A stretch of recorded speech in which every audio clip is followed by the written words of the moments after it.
Hello दोस्तों, स्वागत है आपका हमारे नए इस ब्लॉग में। मेरा नाम निधि है और मैं एक एएनएम हूँ। तो आज है दिन शुक्रवार। एएनसी क्लिनिक हमारा बृहस्पति में होता है, बट बृहस्पति में किसी कारण मैं नहीं कर पाई एएनसी क्लिनिक, तो आज मैं फ्राइडे में एएनसी क्लिनिक करने के लिए जा रही हूँ। वेदर देखिए कितना अच्छा हो रखा है। अच्छा तो नहीं कहेंगे, बट अच्छा भी कहेंगे, क्योंकि बादलों में धूप कभी छिप रही थी कभी निकल रही थी। तो जब छिप जाती थी तो अच्छा लगता था, और जब निकल आती थी तो बुरा लगता था। इसलिए अच्छा और बुरा दोनों ही आज के दिन देखने के लिए मिलता है आपको मौसम में।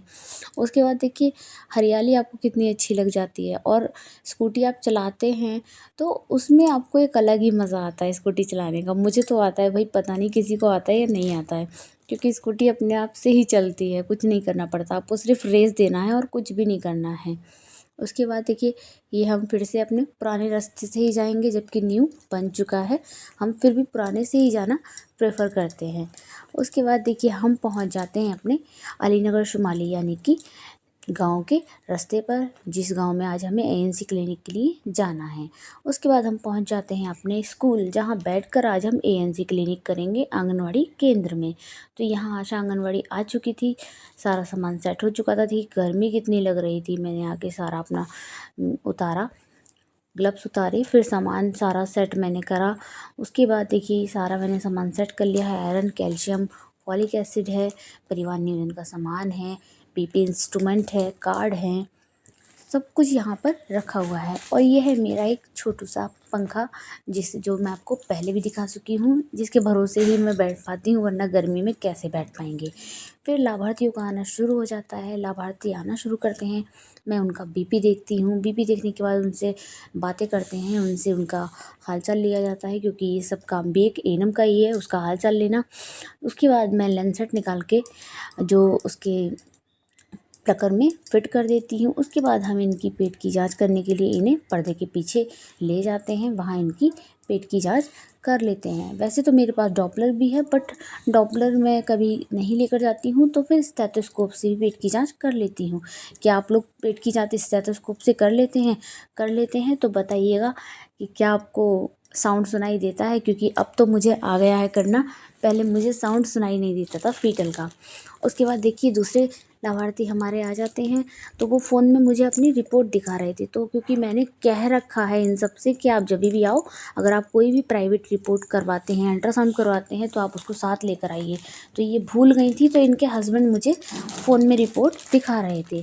उसके बाद मैंने इनका आईजीबी चेक किया, इनका शुगर चेक किया, क्योंकि इनके साथ थोड़ी सी दिक्कत हो रखी थी, तो इनका इसीलिए थोड़ा सा शुगर बढ़ा हुआ आ रहा था, इतना ज़्यादा बढ़ा हुआ नहीं था। फिर ये दूसरी लाभार्थी आ जाती हैं। इसी तरीके से लाभार्थियों का आना सिलसिला जारी रहता है। ये लाभार्थी आई 4 महीने बाद, तो मैंने इनसे पूछ लिया कि आप 4 महीने बाद क्यों आई हैं? तो इन्होंने आकर के और दोष आशा को ही दे दिया कि आप पहले अपने आशा आंगनवाड़ी को समझाइए कि वो मेरे पास पहुंचती ही नहीं है। तो ऐसा है नहीं कि वो नहीं पहुंचती हैं, क्योंकि मैं हर एक का आशा से अपनी ज़रूर कंफर्म करती हूँ कि आप किसके पास नहीं गई थी, किसके पास गई थी। और फिर दूसरी चीज़, एक मस्जिद है, तो हम मस्जिद में भी अलान लगवा देते हैं, तो वहाँ भी पता चल जाता है। और इनका घर मस्जिद के जस्ट बराबर में है, मगर ये पता नहीं क्यों लाभार्थी ऐसा बोल देते हैं। उसके बाद मैंने इन्हें आयरन और कैल्शियम खाने के लिए दिया, जिसके बारे में मैंने इन्हें समझाया कि कहीं गलत ना खा लें। ओआरएस के पैकेट दिए। उसके बाद देखिए ये मैंने अपना एक फ़ोटो खिंचवाया था। फिर मैंने बहुत सारी जब जाँचें निपट गई तो 3 बज चुके थे, तो फिर मैंने सोचा चलिए अब घर चलते हैं, क्योंकि घर जाके आज मुझे सिया की दवाई लेने के लिए भी जाना है। सिया मेरी बेटी का नाम है, जो कि अभी 2 साल कुछ ही महीने की है। तो उसके कान में थोड़ी सी दिक्कत हो रखी थी, तो उसकी दवाई लेने के लिए हमें जाना है। तो मैं रेडी हो चुकी हूँ फटाफट से, मैंने कैमरा लगा लिया था सामने, और मैंने कहा चलिए इस कैमरे को लगा के ही आज रेडी हुआ जाए। निकल जाते हैं फिर हम घर की तरफ। घर की ओर निकलते हुए रास्ते में हमें ये अंकल जी ले जा रहे थे अपना पानी लगाने वाला जो वो रहता है। फिर यहाँ हमें मिल जाते हैं बहुत सारे केले के पेड़ देखने के लिए रास्ते में। उसके बाद देखिए आगे का नज़ारा और भी सुंदर आपको मिल जाएगा, क्योंकि ये घने घने पेड़ों से जो सड़क पर है वहाँ छाँव एकदम से बन जाती है, शैडो आपको बहुत अच्छी मिल जाएगी। उसके बाद देखिए ये आगे वाला पेड़, ये तो आपस में मिल ही जाते हैं, जिससे कि लगता है आपको पूरा छजली बन गया है। उसके बाद हम पहुँच जाते हैं अपने घर के रास्ते में। घर के रास्ते में पहुंचने में थोड़ा थोड़ा लेट हो जाता है क्योंकि सावन का महीना है तो एक ही रोड चल रही है। उसके बाद देखिए शाम के ये 5 बज जाते हैं। 3 बजे मैं निकली थी और 5 बजे मैं सिया की दवाई लेने के लिए अपने हस्बैंड के साथ निकल जाती हूँ। शाम का मौसम देखिए, बारिश पड़ रही थी। जब ये हम निकले हैं, सड़क आपको दिख रही होगी कि गीली हो रही है। तो उस समय हम निकल गए। निकलने के बाद देखिए मौसम एकदम में अच्छा मिल गया। सामने से बादल देख के तो बहुत ही मन खुश हो गया। देखिए एक ही साइड चल रही है, दोनों साइड चल ही नहीं रही है क्योंकि सावन है। तो ऑब्वियस सी बात है कि इन ट्रकों को रोक लिया जाता है, नहीं जाने दिया जाता है। तो उसके बाद देखिए चलते चलते हम लोग पहुंच जाते हैं ईश्वर नर्सिंग होम, जहाँ से हमें सिया की दवाई लेनी थी। तो रास्ते की वीडियो मैंने ज़्यादा इसलिए नहीं बनाई क्योंकि बारिश हो रही थी, तो फ़ोन ज़्यादा निकालना बाहर ठीक नहीं होगा। तो देखिए ईश्वर नर्सिंग होम में हमें सिया को लेके जाना है कान दिखाने के लिए। यहाँ उसके पापा ने उसका पर्चा बनवाया, 700 रुपये का पर्चा बना। बताइए, ENT वाले डॉक्टर का भी पर्चा 700 रुपये का। उसके बाद यहाँ डॉक्टर बहुत खड़ूस था भाई, ये डॉक्टर अच्छे से बात ही नहीं कर रहा था। उसके बाद उसका कान दिखाया। कान दिखाने के बाद हमने मेडिकल से इसकी दवाई ख़रीदी। दवाई लेने के बाद दवाई में वो पैरासीटामॉल सिरप भी दे रहे थे, तो हमने मना कर दिया कि मेरे पास तो पूरी पेटी रखी है, सिरप की कोई ज़रूरत ही नहीं है। फिर हम निकल जाते हैं घर की तरफ बातें करते करते। यहाँ सामने जो आपको दिख रहा है ये गांधी समाधि है। जैसा कि मैं पहले भी आपको अपनी वीडियोस में बता चुकी हूँ, रामपुर की गांधी समाधि एक फ़ेमस स्थान है। रामपुर का वैसे तो चाकू भी बहुत फेमस है, रामपुरी चाकू आप लोगों ने सुना ही होगा। तो वो इसी रामपुर का चाकू होता है, इसी रामपुरी चाकू की बात की जाती है।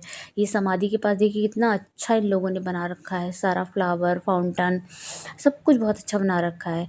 उसके बाद हम जो हमारा बापू मॉल है रामपुर के अंदर, उसके पीछे वाली रोड की तरफ से निकल के जाते हैं क्योंकि अंदर शहर में बहुत भीड़ दिखाई दे रही थी। तो हमने सोचा चलिए पीछे वाले रास्ते से हम चलते हैं घर। उसके बाद हम निकल आते हैं घर। ये है तोपखाना गेट, जिसको तोपखाना गेट बोला जाता है। मुझे पता ही नहीं था, अब समझ में आया इसे तोपखाना गेट बोलते हैं क्योंकि मुझे भी रामपुर में 2 साल हो चुके हैं। मैं मुरादाबाद से हूँ। अब बहुत सारी चीज़ें मुझे यहाँ सारे गेट समझ में आने लगे हैं, पहले समझ ही नहीं आते थे। कोई बात नहीं। उसके बाद देखिए बातें करते करते अंधेरा होने लगा, हमें पता ही नहीं चला कि कब हमें 7 बज गए। तो ये हमने देखा कि रात में भी सड़कें इतनी सुंदर लग रही थी, मतलब कि लाइटिंग और ये सारा एकदम से सामने से लाइट पड़ती है तो मुझसे तो स्कूटी चलेगी भी नहीं। अच्छा हुआ हस्बैंड जी मेरे साथ थे जिन्होंने स्कूटी चलाई।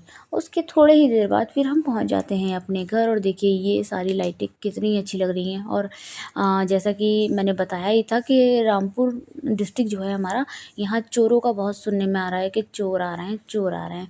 तो ये जो लड़के आगे बाइक से जा रहे थे, हमें ऐसा लग रहा था कि ये चोर जा रहे हैं, तो हमने स्कूटी थोड़ी तेज़ चलाने शुरू कर दी और देखा तो कोई और ही निकले। ये ऐसा लगता ही है, कभी कभी डाउट हो ही जाता है।